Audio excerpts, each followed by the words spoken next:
hipon, lalagyan natin ng, igisa natin siya sa butter. Then, lalagyan natin siya ng tomato paste and Sprite. So, ito yung ating hipon, guys. Butter, spring onion, garlic, paminta, asin. Tapos, tomato paste and oyster sauce.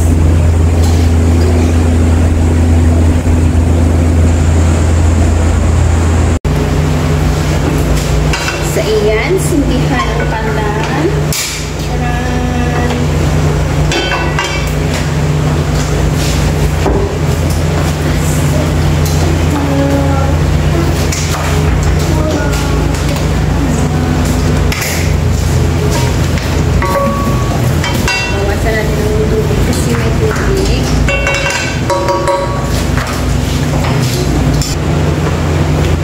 Ayan na guys, mainit na ating gawan. Ilagay natin ang butter. Butter.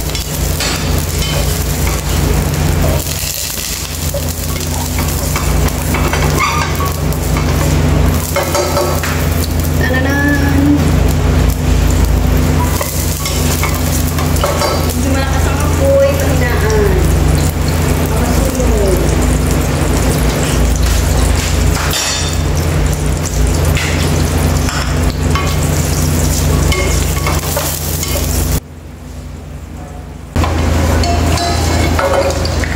Ayan na guys, no, mainit na yung ating butter. Ilagay na natin ang bawang.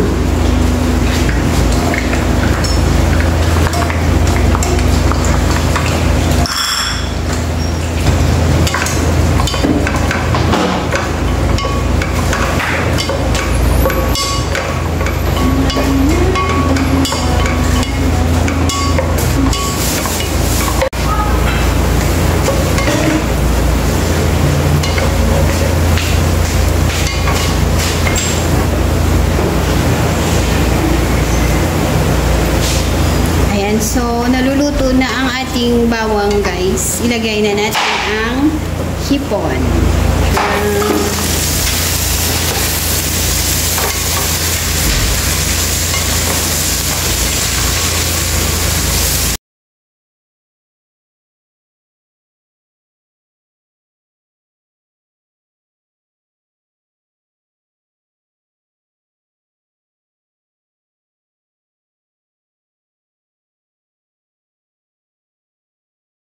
And lalagyan natin ng oyster sauce, guys.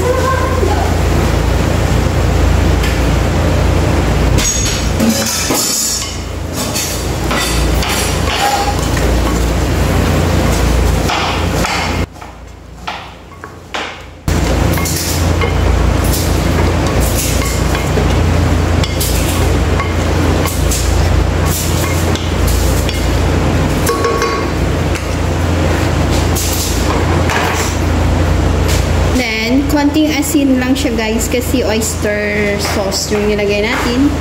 So, baka umalat.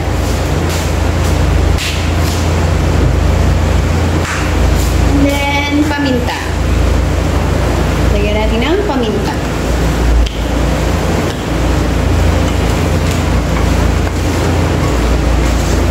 And then, ang ating Sprite.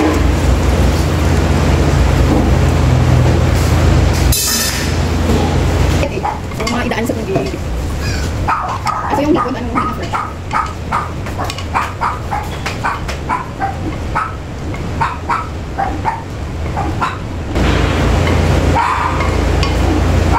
Okay, so ayan na nga guys. Titikman natin kung ano nga ang lasa. Kung tama na ba ang ating timpla.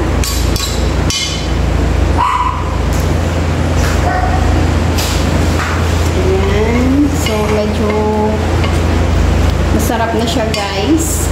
Medyo masarap. Masarap talaga siya. So, ayan. Malapit ng maluto.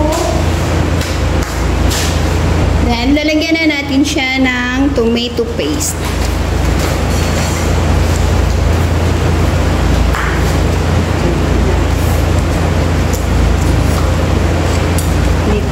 Mix. Haluin lang natin.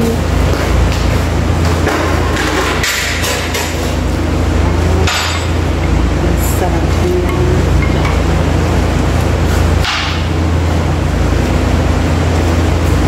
Hinaan natin ang apoy para hindi ma-overcook ang ating hipon. So, titikman natin ulit kung kumapit na ba ang lasa ng tomato paste.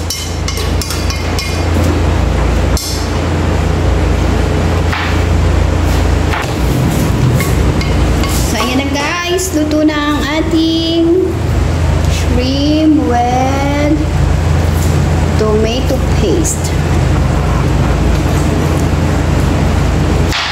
So, ilagay na natin ang so, last, ilagay ko na ang dahon ng sibuyas. Sprinkle lang natin siya sa ibabaw.